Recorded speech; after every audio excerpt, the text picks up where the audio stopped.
உலக மாதாவின் விழாவை கொண்டாட இந்த நவநாட்களில் உங்களையே ஆயத்தம் செய்து கொண்டிருக்கும் இந்த புண்ணிய பூமி பல மதத்தவருக்கும் இது சிறந்த மண்ணாக விளங்குகிறது.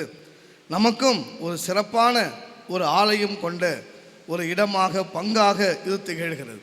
எனவே இந்த உலக அன்னையினுடைய இந்த விழாவை சிறப்பாக கொண்டாடுவதற்காக நீங்கள் எடுக்கும் முயற்சிகளை ஆண்டவர் இந்த அன்னையின் வழியாய் ஆசீர்வதிப்பாராக. உங்களை என்றும் அவர் வளமைப்படுத்தி அருள் துணை புரிந்து உங்களுக்கு எல்லா நலன்களையும் வழங்குவாராக.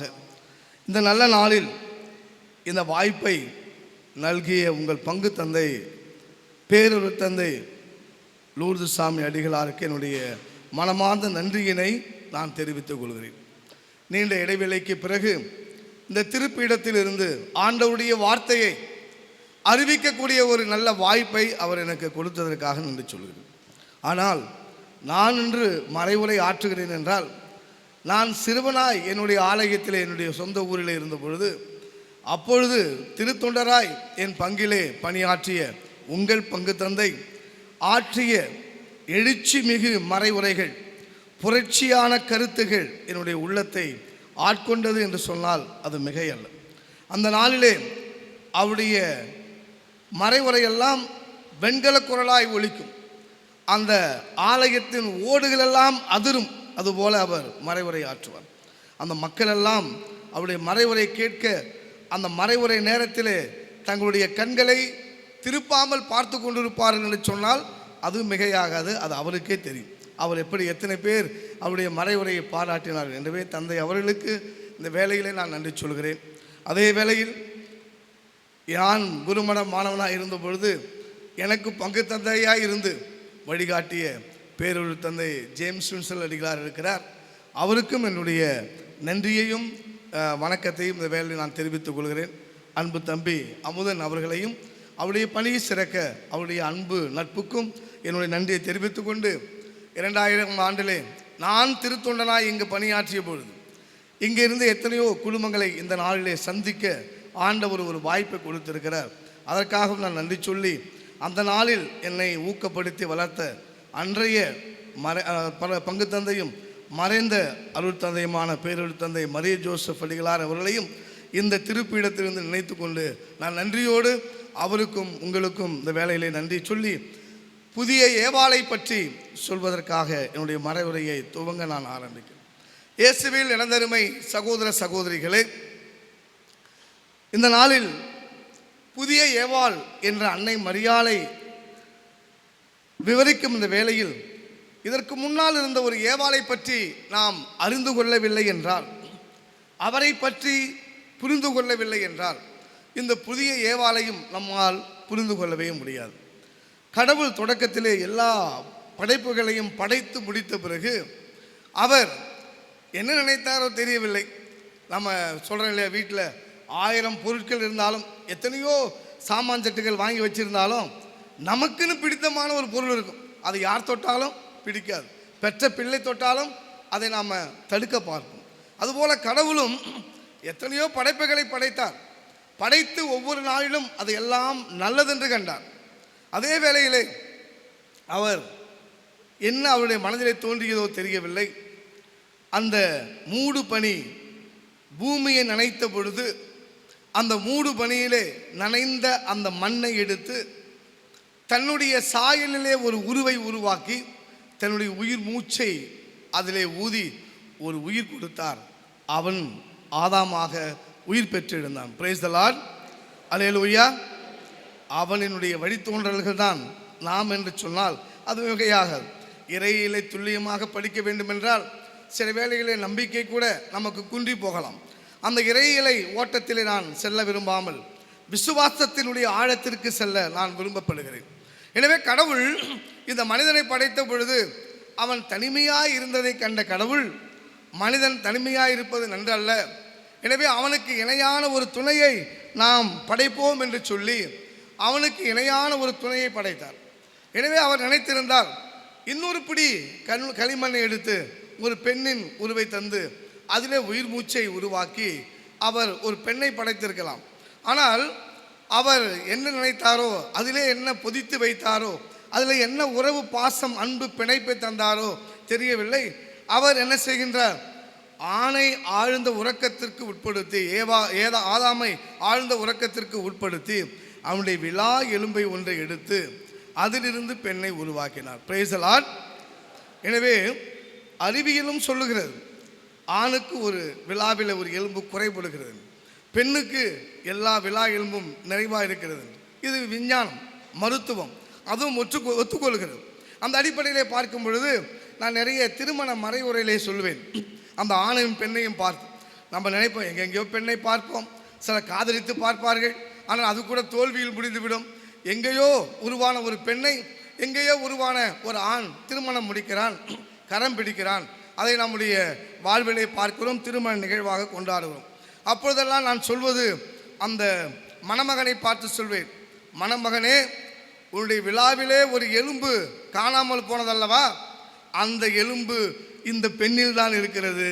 நீ கரம் பிடிக்கிற இந்த மணமகளிடம் தான் இருக்கிறது. பிடித்துக்கொள், உன் எலும்பை நீ எண்ணிக்கொள் என்று சொல்லி பலமுறை என்னுடைய திருமண மறைவுரையிலே நான் எடுத்து சொல்லியிருக்கிறேன். அதுதான் உண்மை. எனவே இன்னாருக்கு இன்னார் என்று எழுதி வைத்தான் இறைவன் அன்று என்று சொல்லுகிற அந்த பாடல் வரிகளைப் போல நாமும் கடவுள் தந்திருக்கிற ஒரு ஆசையாக இருக்கிறது. எனவே கடவுள் ஆசையாய் படைத்த இந்த ஆதாம், இந்த ஆணும் ஏவாள் என்ற இந்த பெண்ணும் எப்படி நடந்து கொண்டார்கள், இங்குதான் ஒரு பிழை ஏற்படுகிறது. எனவே கடவுள் ஏதோனிலே ஒரு அழகிய தோட்டத்தை உருவாக்கி அதிலே இவர்களை விட்டு வைக்கிறார். இதெல்லாம் தொடக்க நூல் 2ஆம் அதிகாரத்திலே தெளிவாக சொல்லப்பட்டிருக்கிறது. தொடக்க நூல் 2ஆம் அதிகாரம் மிக தெளிவாக இதை பற்றி எடுத்து சொல்வதை நாம் பார்க்கிறோம். எனவே ஆண்டவர் என்ன செய்கிறார்? தொடக்க நூல் 2ஆம் அதிகாரம் 9வது வார்த்தையிலே சொல்கிறார், தோட்டத்தின் மையத்தில் வாழ்வின் மரத்தையும் நன்மை தீமை அறியும் மரத்தையும் வளர செய்தார் கடவுள். எனவே வாழ்வை பற்றி, அழியாத வாழ்வு தருகிற மரத்தை பற்றி அங்கே ஆண்டவர் குறிப்பிடுகிறார். ஆனால் அதையெல்லாம் அனுபவிக்கக்கூடிய ஒரு ஆற்றல் இந்த பெண்ணுக்கும் ஏவாளுக்கும் இந்த ஆண் ஆதாமுக்கும் கிடைக்காமல் போனதுதான் துரதிர்ஷ்டவசம். எனவே கடவுள் எதிர்பார்த்த அந்த அன்பு, கடவுள் எதிர்பார்த்த ஒரு பிரதிபலன், கடவுள் எதிர்பார்த்த ஒரு மாற்று உறவு அன்பு அவரிடம் இல்லாமல் போனதால என்னவோ இவர்கள் கடவுளையே மறக்க ஆரம்பித்தார்கள். எனவே கடவுள் என்ன சொல்கிறார்? தொடக்க நூல் 3ஆம் அதிகாரம் 3வது வசனத்தில், அந்த ஏதோன் தோட்டத்தில் இவளை விட்டுவிட்ட பிறகு இதை எல்லா மரத்தையும் வளர்த்த கடவுள், வாழ்வின் மரத்தையும் நன்மை தீமை அறியும் மரத்தையும் வளர்த்த கடவுள், எல்லா கனிகளையும் சாப்பிடுங்கள், ஆனால் ஒரு குறிப்பிட்ட மரத்தின் கனியை உண்ணக்கூடாது. 3ஆம் அதிகாரம் 3ஆம் வசனம் தொடக்க நூல், நீங்கள் உண்ணக்கூடாது, தொடவும் கூடாது, மீறினால் சாவீர்கள் என்று சொன்னார். மீறினால் சாவீர்கள் என்று சொன்னார். ஆனால் அது தின்ன பிறகு கூட அந்த ஆதாமை ஏவாள் என்ன பண்ணல? செத்து போனாங்களா? இறந்து போனாங்களா? அதை தொடவே கூடாதுன்னு சொன்னார் கடவுள். உண்ணவே கூடாதுன்னு சொன்னார். உண்ணாலும் தொட்டாலும் என்ன நடக்கும்? செத்து போயிடுவீங்க அப்படின்னு சொன்னார். ஆனால் அவங்க சாகவே இல்லையே. அங்கதாங்க கடவுள் மனிதனை எந்த அளவிற்கு நேசித்தார் என்பதை அது நமக்கு மிக தெளிவாக எடுத்து காட்டுகிறது, குறித்து காட்டுகிறது. அப்படி நம்ம பெற்றெடுத்த பிள்ளை நம்முடைய குடும்பத்துக்கு, கோத்திரத்துக்கு, பெற்றெடுத்த தாய் தந்தைக்கு எதிராக தீமை செய்தாலும் அந்த பிள்ளையை கழுத்தை நெரித்து கொன்று விடுவோமா? அல்லது அந்த பிள்ளையை செத்துப்போ என்று சபிப்போமா? அப்படி சபிப்பதால் அந்த பிள்ளை துடிதுடித்து செத்தால் நீங்கள் 108 கூப்பிட்டு ஆம்புலன்ஸில் ஏற்றாமல் விட்டு விடுவீர்களா? அதுதான் அந்த பெற்றோருக்கும் அந்த பிள்ளைக்கும் உள்ள உறவு.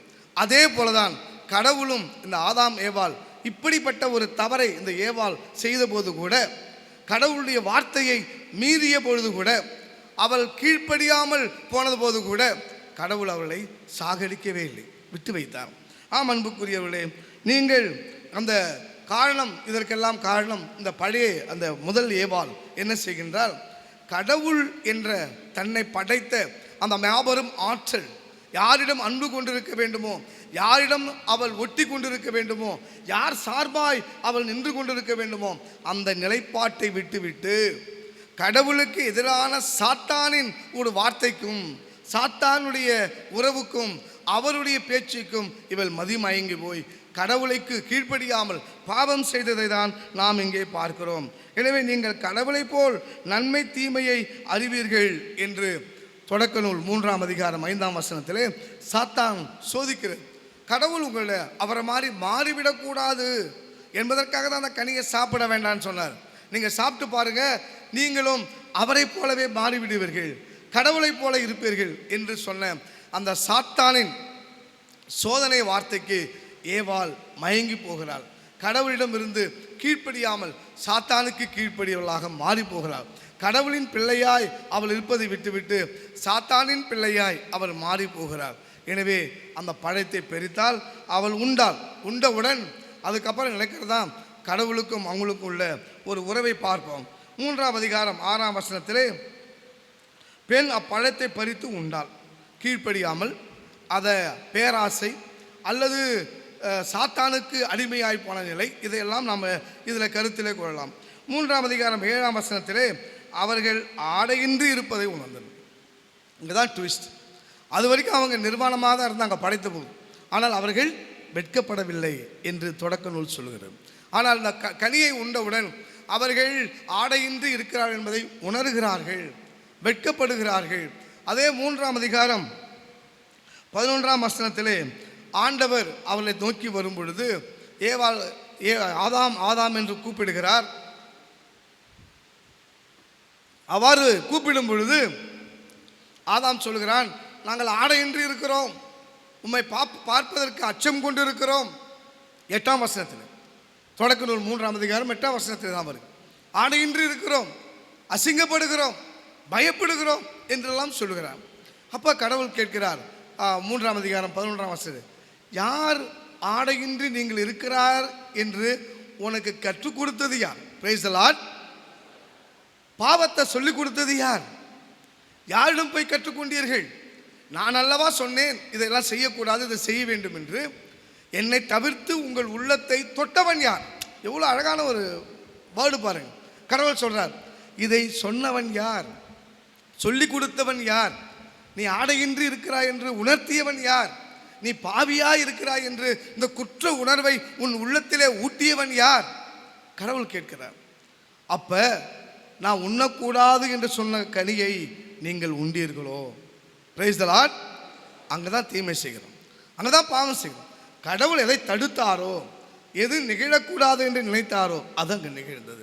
எனவே பாவம் செய்த இவர்கள் கடவுளுடைய பாவத்திற்கு சாவிற்கு சாபத்திற்கெல்லாம் ஆளாவதை நம்மால் பார்க்க முடிகிறது. எனவே கடவுள் என்ன செய்தார் தெரியுமா? இவர்களை சபிக்கிறார் ஒரு புறம், அதுக்கப்புறம் வருவோம், அதில் ஒரு வார்த்தை சொல்கிறார். அப்போ தான் புதிய ஏவாளை கடவுள் அப்பொழுதே உருவாக்குகிறார், அப்பொழுதே வாக்கு கொடுக்கிறார். புதிய ஏவாளின் வழியாக உலக மீட்புக்கான ஒரு செய்தியை அந்த பழைய ஏவாளை சபித்த பொழுது சொல்கிறேன் இல்லையா, உன்னை விட ஏதோ ஒரு படத்தில் சொல்லுவான் பாருங்க, டேய் அவன் பேர் மறந்து போச்சு எனக்கு, உன்னை விட அதிகமான பணம் சம்பாரித்து உன்னை விட நான் பெரிய ஆளாகலன்னா கேட்டுப்பார், நான் அண்ணாமலை இல்லைன்னு சொல்கிற மாதிரி ஆண்டவர் சொல்கிறார், ஏவாள் உன்னை சிறப்பாய் படைத்தேன், உன்னையுடைய அன்பை நான் எதிர்பார்த்தேன், நீ கடவுளின் பிள்ளையாய் இருப்பாய் என்று நினைத்தேன். ஆனால் நீ இப்படியெல்லாம் சாபத்திற்கும் பாவத்திற்கும் தீமைக்கும் அழிந்து போனவளாய் கீழ்ப்படியாதவளாய் மாறினாய். எனவே உனக்கு எதிராய் ஒருவரை படைப்போம். பசாசே, நீ நினைத்தாயா இந்த பெண்ணை ஏமாற்றி விட்டோம் என்று நினைத்தாயா? இந்த பெண் உன்னிடம் ஏமாந்து போனாள் என்று நினைத்தாயா? நான் படைத்த இந்த ஏவாளை ஏமாற்றி விட்டோம் என்று மம்மதை கொண்டிருக்கிறாயா? உன்னுடைய தலையை நசுக்க, உன்னுடைய சாத்தானுடைய கொடுக்கை ஒடுக்க நான் ஒரு புதிய கருவை உருவாக்குவேன் என்று அன்றைய ஆண்டவர் அங்கே அறிவிக்கின்றார். Praise the lord. அதுதான் கடவுளுடைய வல்லமை. சவால் விடுறார் கடவுள் சாத்தான்.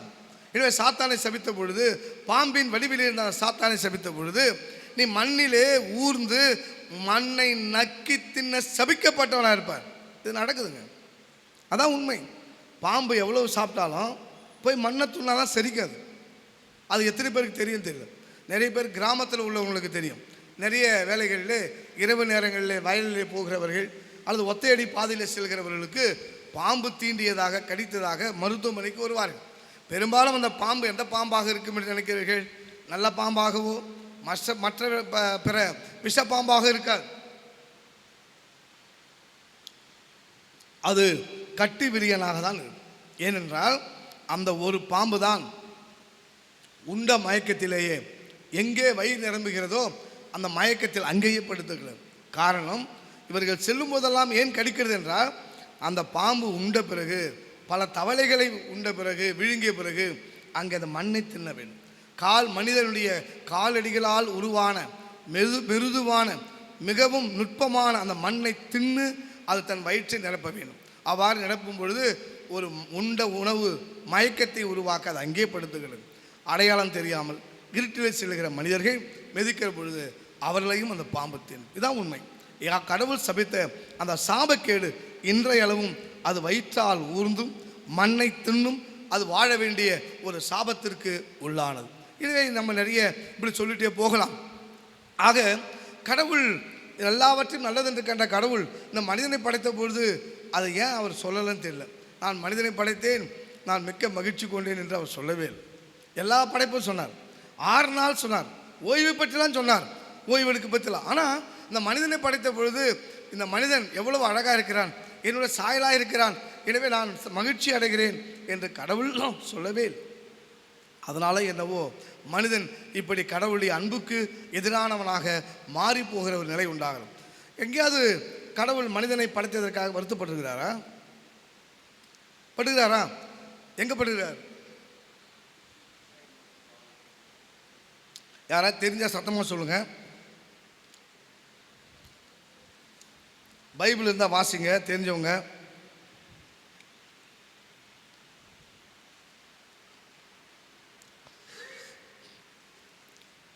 தொடக்க நூல் 6ஆம் அதிகாரம் 6ஆம் வசனத்திலே கடவுள் நொந்துகிறார். ஏன் அந்த மனுஷனை படைத்தோம், எதுக்கு இப்படி ஒரு படைப்பை நம்ம தந்தோம் என்று சொல்லி தொடக்க நூல் 6ஆம் அதிகாரம் 6ஆம் வசனத்திலே நான் வாசிக்கிறேன், கேளுங்க. மண்ணுலகில் மனிதர் செய்யும் தீமை பெருகுவதையும், 5ஆம் வசனம், அவர்களின் இதய சிந்தனைகளை எல்லாம் நாள் முழுவதும் தீமையையே உருவாக்குவதையும் ஆண்டவர் கண்டார். தப்பை தவிர, பாவத்தை தவிர, கெட்டதை தவிர, ஏறக்குறைய அந்த நிலைக்கு இப்போ வந்துட்டோம். செல்போன் மற்ற மற்ற கருவிகளை வைத்துக்கிட்டு நிறைய அப்படிப்பட்ட பாவத்திற்கு தான் ஆளாகி இருக்கும். இப்படி கண்ட கடவுள் ஆண்டவர் கண்டார். மண்ணுலகில் 6ஆம் வசனம் 6ஆம் அதிகாரம் 6ஆம் வசனம், மண்ணுலகில் மனிதரை உருவாக்கியதற்காக ஆண்டவர் மனம் வருந்தினார், அவரது உள்ளம் துயரம் அடைந்தது. Price the Lord. யோசித்து பாருங்க, நம்மளை படைத்ததற்காக கடவுள் துயரப்படுகிறார். இதுதான் கடவுளுடைய கடைசி ஒரு துயரமாக இருக்கும். எனவே இந்த நிலையிலே நாம் இன்னொன்றையும் ஆழமாக புரிந்து கொள்ள வேண்டும். நான் சொன்னது போல இது பழைய ஏவாளுடைய நிலை, முதல் ஏவாளுடைய, கடவுள் படைத்த முதல் பெண்ணினுடைய ஒரு அவல நிலை. கீழ்ப்படியாமலும் பசாசின் பக்கமும் பசாசுக்கு சார்பாகவும் கடவுளுக்கு எதிராகவும் கடவுளை அன்பு செய்யாமலும் கடவுளுக்கு எதிராக கடவுளைப் போலவே மாற வேண்டும் என்ற எண்ணம் துணிந்தவளாகவும் அவள் செயல்பட்டு தான் மட்டும் அந்த கடியை அல்ல, தன்னோடு கடவுள் படைத்த அந்த ஆண் படைப்புக்கும் அவள் கொடுத்து பாவத்தை உருவாக்கிய சாபக்கேட்டிற்கு அந்த பெண் ஆளாகிறாள். இது முதல் ஏவாள். எனவே நாம் இன்றைக்கு எடுத்துக்கொண்ட இந்த சிந்தனை புதிய ஏவாள். எனவே இந்த புதிய ஏவாளை பற்றி கடவுள் அங்கேயே சொல்லிட்டார். பாம்பின் வடிவிலான அந்த பசாசை சபிக்கும் பொழுதே கடவுள் சொல்லிவிட்டார். தொடக்க நூல் 3ஆம் அதிகாரம் 15ஆம் வசனம் சொல்லுகிறது, உனக்கும் அப்பெண்ணுக்கும் உன் வித்துக்கும் அவள் வித்துக்கும் இடையே பகையை உண்டாக்குவோம், அவள் உன் தலையை நசுக்குவாள், நீயோ அவள் குதிங்காலை தீண்ட முயல்வாய். நீங்கள் வச்சிருக்கிற மாதா காலில் பார்த்தீங்கன்னா அந்த பாம்பும் கனியும் அன்னை மரியாதை அந்த பாம்பை போட்டு மிதிப்பதாகவும் அந்த காட்சிகள் அமைக்கப்பட்டிருக்கும். எனவே கடவுள் கொடுத்த இந்த புதிய ஏவாளின் பிறப்பும், கடவுள் கொடுத்த இந்த புதிய ஏவாளின் வழியான ஒரு வாழ்வும், அவர் வயிற்றிலே கருவாய் உருவாகி தன்னுடைய மகனை பிறக்கெடுக்க செய்து ஒரு மீட்பின் திட்டத்தையும் ஆண்டவர் ஆகிய கடவுள் அங்கேயே அறிவிக்கிறார். Praise the lord. அல்லேலூயா. நிறைய பேர் சத்தமே போடல. கை தூக்குங்க. ஒருவேளை உங்கள் கைக்கு பிடிச்சிட்டு இருந்தால், கை கால் வராமல் இருந்தால் சரியாக இருக்கும். ஒருவேளை உங்களை கை கால் வராமல் யாராக இருந்தீங்கன்னா நீங்கள் அல்லேலூயான்னு சொல்லி தூக்கு பாருங்கள், உங்கள் கைகால் சரியாயிடும். Brace the lord. Hallelujah. Okay, இப்படி ஏதாவது ஒன்று சொன்னால் தான் தூக்க முடியுது இல்லையா? தானாக தூக்க மாட்டேறீங்க. எனவே கடவுள் ஏன் இந்த புதிய ஏவாளை உருவாக்கினார், அவருடைய திட்டம் என்ன என்பதை நாம் ஆழமாக உணரவும் அதை புரிந்து கொள்ள வேண்டிய ஒரு சூழலில் நாம் இங்கே இருக்கின்றோம். எனவே புதிய ஏவாளை ஆண்டவர் உருவாக்கி, அன்னை மரியாளை உருவாக்கி குழந்தை பருவத்தில் இருந்து அவரை தனக்கு உகந்தவளாக அவரை உருவாக்குகிறார். அன்னை மரியாளும் ஆண்டவருக்கு உகந்த பாத்திரமாகவே அவர் சிறு வயதிலிருந்து திகழ்கிறார். அன்னை மரியாள் நம் தாய் என்ற ஒரு மிகப்பெரிய ஒரு புத்தகத்தை கோட்டாறு மறை மாவட்டத்தை சார்ந்த ஒரு சகோதரி எழுதியிருக்கிறார். அதிலே அன்னை மரியாளுடைய இளமை பருவத்தை, கடவுள் எவ்வாறு அன்னை மரியாளோடு குழந்தை பருவத்திலிருந்து கருவாய் அவர் மாசில்லாமல் உருவானதிலிருந்து அவரை பாதுகாத்தார், வழிகாட்டினார். எனவே அன்னை மரியாள் மங்கள வார்த்தை சொல்லும்போது மட்டுமல்ல, நற்செய்தி அங்குதான் தொடங்குகிறது அன்னை மரியாளை பற்றி. மாறாக அப்படி அல்லாமல் அன்னை மரியாளை பிறப்பிலேயே ஒரு மாசு அற்ற பாவமற்ற அமல உற்பவியாக அவரை உருவாக்குகிறார். அங்கே சொன்னார் இல்லையா, பசாசே இந்த பெண்ணை நீ ஏமாற்றி விட்டாய், ஆனால் உன் தலையை நசுக்க இதே பெண்ணால் முள்ளாலே நான் எடுக்கிறேன் பார்.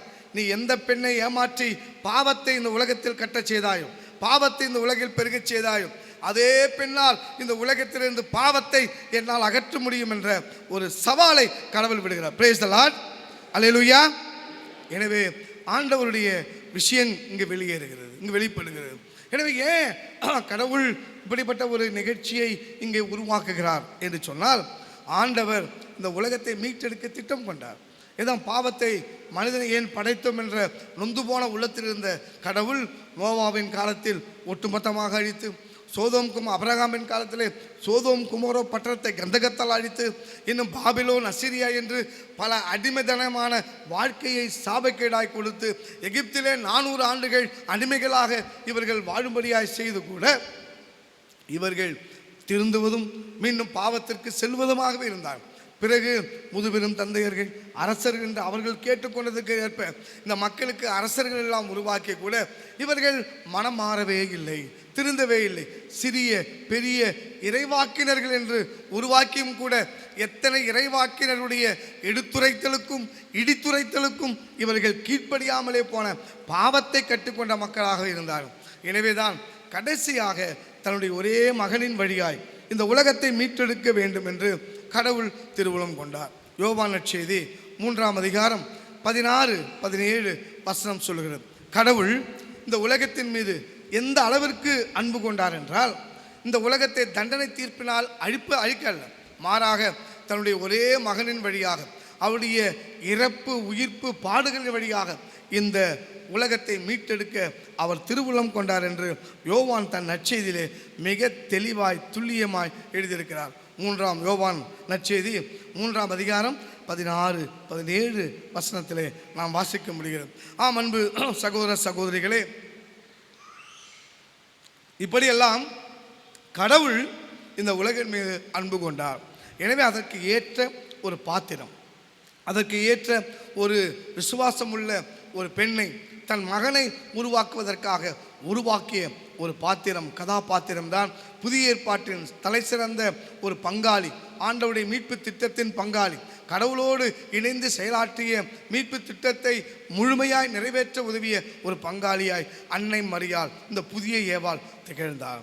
அன்புக்குரியவர்களே, அங்குதான் அன்னை மரியாளுக்கு மங்கள வார்த்தை சொல்லப்படுகிறது. மரியா, அஞ்ச வேண்டாம், நீ கடவுளின் அருளை பெற்றுள்ளீர் என்று சொல்ல. Price the Lord. சாபத்தை அல்ல, ஏவாளை போல் சாபத்தை அல்ல, புதிய ஏவாளே மரியாளே, நீ அஞ்ச வேண்டாம், கடவுளின் அருளை நீர் கண்டடைந்துள்ளீர். லூக்கா நற்செய்தி 1ஆம் அதிகாரம் 29வது வசனத்திலே சொல்லப்படுகிறது. எனவே கடவுள் இந்த மரியாளை ஆசீர்வதிக்கிறார், ஆசீர்வதிக்கப்பட்டவளாக இருக்கிறார். எனவே தான் இப்படி கடவுளுடைய வார்த்தையை கேட்டு இது எப்படி நிகழும், நான் கணவன் அறியேனே என்றெல்லாம் அன்னை மரியாள் பதில் சொன்ன பொழுது கூட தூய ஆவியால் நிகழும், கடவுளுடைய வல்லமையால் எல்லாம் நிகழும், அவர் தூயவராயிருப்பார், உன்னதராயிருப்பார், கடவுளின் மகனாயிருப்பார் என்றெல்லாம் மங்கள வார்த்தை அறிவிக்கப்பட்ட பின்பு கப்ரியேல் தூதர் வழியாக அறிவிக்கப்பட்ட அந்த நற்செய்திக்கு பிறகு அன்னை மரியாள் ஒரு வார்த்தை சொல்கிறார். நான் ஆண்டவரின் அடிமை. நான் ஆண்டவரின் அடிமை என்று சொல்கிறேன்.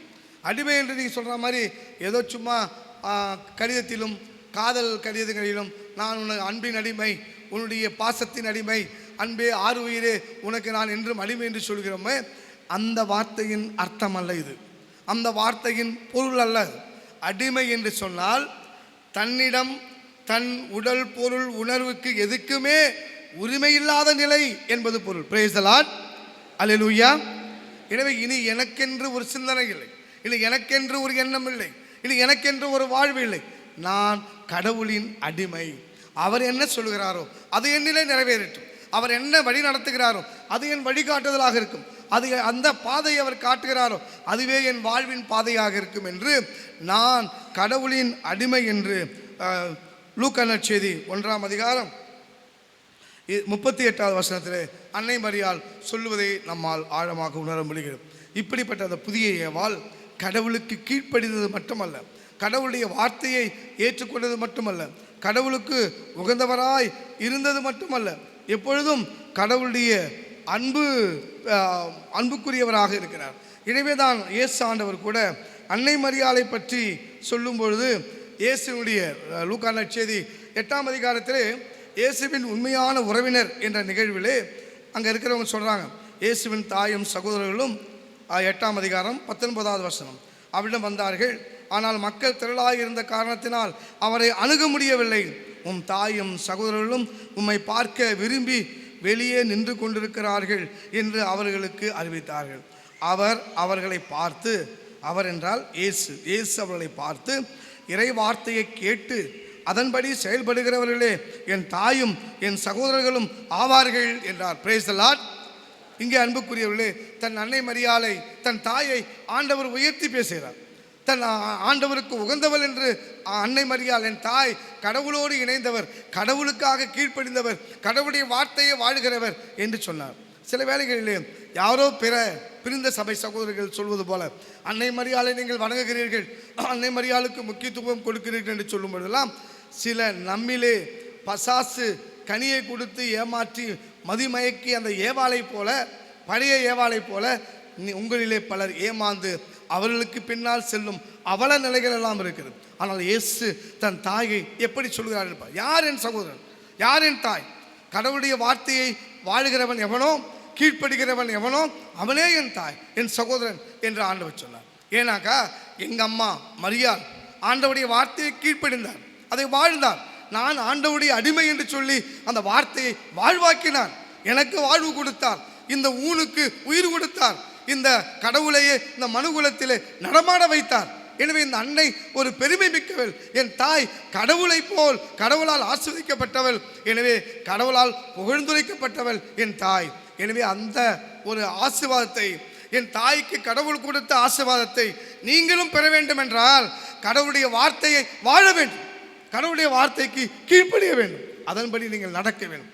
அவ்வாறு நீங்கள் வாழ்வீர்களானால் நீங்கள் எல்லாம் கூட என் தாயும் சகோதரர்களும் என்று சொன்னார் ஆண்டவர். இயேசுவில் எனதருமை சகோதர சகோதரிகள், இப்படிப்பட்ட பாத்திரத்திற்கு உரியவராய், இப்படிப்பட்ட வணக்கத்திற்கு உரியவராய் இருக்கிறவள் இந்த புதிய ஏவாள். உலக அன்னையினுடைய விழாவை கொண்டாடுகிற நீங்கள்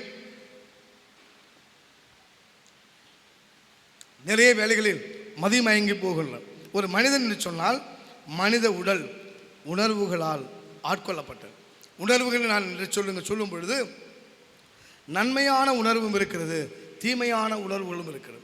நீங்கள் நன்மையான உணர்வுகளை வளர்க்க வளர்க்க உங்கள் வாழ்வும் உணர்வும் உடலும் நோயில்லாமல் நல்ல ஆசீர்வாதத்தோடு உங்கள் உடல் இருந்து கொண்டே இருக்கும்.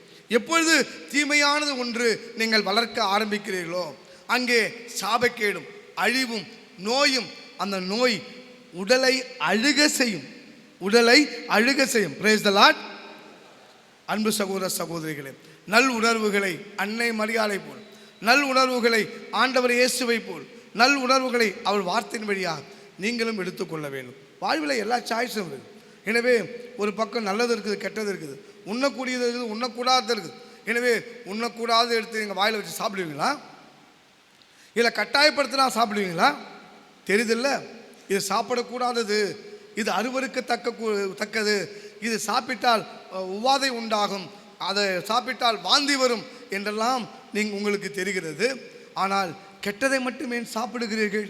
கெட்ட உணர்வுகளை மட்டும் ஏன் நீங்கள் அனுதினமும் சுவாசிக்கிறீர்கள்? ஏன் அதை அனுதினமும் நீங்கள் வாழ்க்கையை அனுபவிக்க வேண்டும் என்று எண்ணுகிறீர்கள்?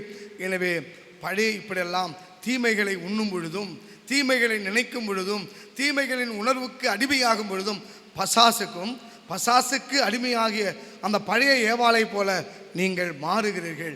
சாபமும் நோயும் அழிவுமே நீங்கள் தேடுகிறீர்கள். வேறொன்றும் அதில் கிடைக்கப் போவதில்லை. உங்கள் பிறப்பு ஆண்டவருடைய பார்வையில் அருவருக்கத்தக்கதாக மாறுமே ஒழிய அது மதிப்பிற்குரியதாக மாறாது.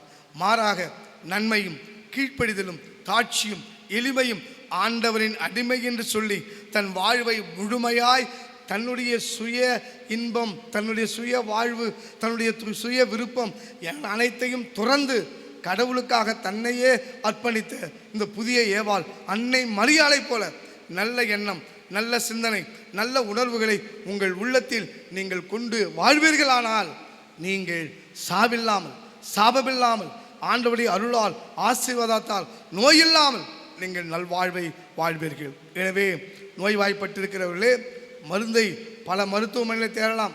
கிரேஸில் போய் டெய்லி போய் ஊசி போட்டு வரலாம், நலமாகவே ஆகாது.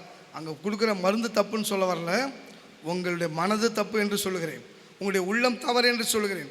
உள்ளத்தை திரித்து கொண்டு வீட்டிலேயே நீங்கள் மனம் மாறினால், கடவுளுக்குரிய வாழ்வின் பாதையை தேடினால் அங்கேயே உங்களுக்கு நலம் கிடைக்கும். அழுகி போன உடலும் நலம் பெறும். தொழுநோயாக இருந்தாலும் அது முழுமையான பிறந்த மேனியின் தோலை கொண்ட உடலாய் அது மாறும். இதில் எந்த மாற்று கருத்தும் இல்லை. இதற்கெல்லாம் நல்ல மனம் இந்த புதிய ஏவாள் அன்னை உலகத்தாயினுடைய எண்ணம் அவளுடைய வாழ்வை ஒத்ததாக இருக்க வேண்டும். இல்லை என்றால் இதில் எந்த மாற்றமும் எந்த நன்மையும் விளையாது. இதையெல்லாம் உள்ளத்தில் கொண்டு இன்னும் அதிகமாகவும் அன்னையின் புகழை பாடிக்கொண்டே போகலாம், அன்னையின் புகழை சொல்லிக்கொண்டே போகலாம். எது எப்படி இருந்தாலும் இதனுடைய கொடிமுடியான அன்னையின் விழாவின் நாளிலே நீங்கள் எல்லாம் இந்த அன்னைக்கு மணிமுகிடம் சூட்டும் அளவிற்கு உங்கள் வாழ்விலே நல்ல விழா காணப்போகிறீர்கள். கொண்டாடுவதும் மின் விளக்குகளும் உணவுகளும் அல்லது வேறு எதையோ பரிமாறிக்கொள்வதும் புத்தாடை அணிவதும் அல்ல, மாறாக புதிய இதயத்தை நீங்கள் உடுத்தி கொண்டு அன்னை பழைய ஏவாளுக்குரிய அந்த இதயத்தை, காழ்ப்புணர் உள்ள பாவத்தின் சிந்தனை உள்ள கீழ்ப்படியாத அந்த இதயத்தை தூக்கி எறிந்துவிட்டு இந்த புதிய ஏவாள் உலக அன்னையினுடைய இதயத்தை கொண்டு நீங்கள் வாழ்ந்தால் நல்ல வாழ்வும் வளமும் ஆசையும் இந்த பங்கு வளமையும் பெறும் என்பதிலே எந்த மாற்று கருத்தும் இல்லை. எனவே இந்த நல்ல நாளில் பங்கு தந்தை உடன் இந்த திருப்பலியிலே கலந்து கொண்டு ஜெபிக்கும் பேரூர் தந்தை வின்சென்ட் அடிகளார் மற்றும் தந்தை அன்பு தம்பி அமுதன் அடிகளார், இங்கே சூழ்ந்திருக்கிற அருட்சகோதரிகள், இறை மக்கள் அனைவருக்கும் நல் வாழ்த்துக்களை தெரிவித்துக் கொண்டு புதிய ஏவாளின் உணர்வுகளை, புதிய ஏவாளின் மனதை, புதிய ஏவாளின் ஆண்டவரின் வார்த்தைகளை வாழும் வரத்தை பெற்று வளமோடு வாழ வாழ்த்துகிறோம். அன்னை மரியாள் உங்கள் எல்லோரையும் ஆசீர்வதிப்பாராக. மரியே வாழ்க. ஆமேன். மன்றாட்டுக்காக எழுந்து நிற்போம்.